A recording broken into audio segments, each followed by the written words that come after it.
এই যে মাথার চুল দেখতেছেন, এই 7 মাসে একবার চুল কাটাইছিলাম। আসসালামু আলাইকুম।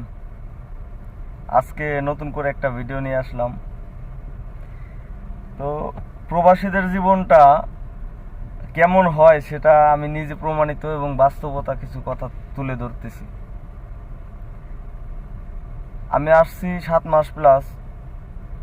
এর মধ্যে আমি একটা সাবান কিনছিলাম, মানে গায়ে মাখা সাবান, একটা সাবান কিনছিলাম এই 7 মাসে। অথচ দেশে যদি থাকতাম তাহলে খাই আর না খাই, মানে এগুলা আর কমতে থাকতো না।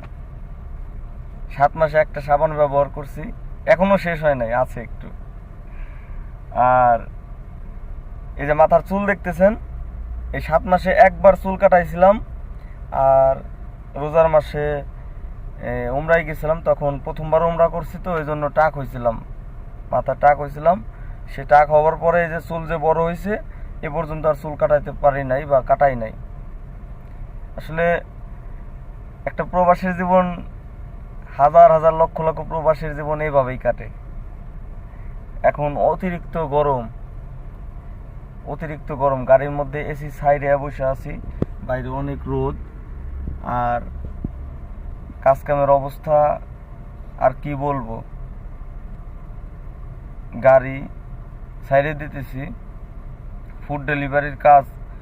আল্লাহ যদি কোনোদিন তৌফিক দেয়, নিজের গাড়ি কেনার মতো সমর্থন দেয়, তাহলে নিজের গাড়ি কিনে ফুড ডেলিভারির কাজ করব। আর যদি আল্লাহ সেই তৌফিক না দেয়, তাহলে আর ফুড ডেলিভারির কাজ আমি আর করব না, অন্য কোনো কাজ ব্যবস্থা করে করতে হবে।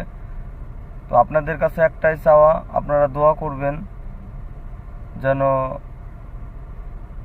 যে কাজই হোক আল্লাহ যেন সেটা জোগাড় করে দেয় কারো মাধ্যমে, আর পরিবারের মুখে যেন হাসি ফোটাতে পারি।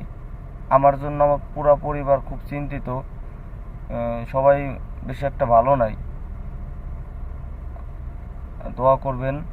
আল্লাহ হাফেজ।